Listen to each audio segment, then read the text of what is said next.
Imagine two farmers. One can harvest more apples in an hour, and the other can grow more corn per acre.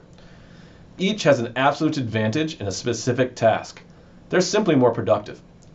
In this video, we'll explore the concept of absolute advantage, how it's measured, and why it's a key driver of efficiency in production and trade.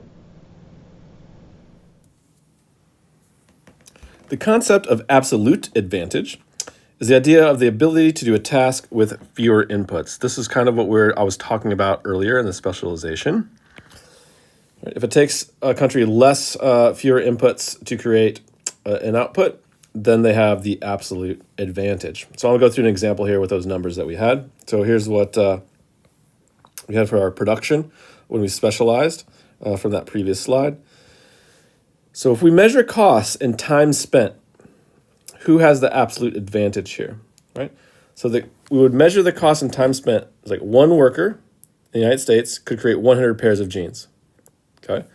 So that would mean that there is 0.01 worker hours per pair of jeans. It takes 1/100th of an hour of a worker in the United States to create jeans.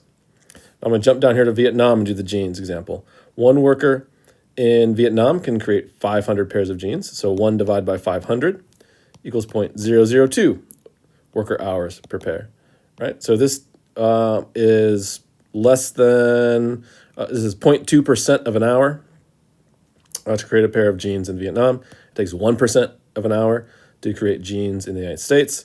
This 0.002 is less than that 0.01, so it takes fewer resources in terms of time spent to create a pair of jeans in Vietnam. So Vietnam has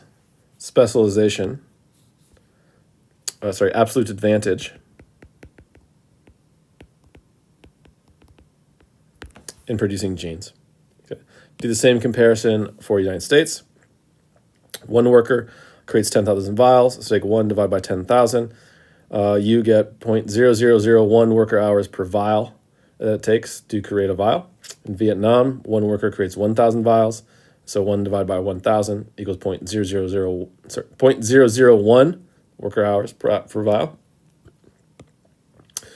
So this number here, 0.0001, is less than 0.001. Takes workers less time to make a vial of pharmaceuticals in the United States, and therefore the United States is going to have absolute advantage in pharmaceuticals,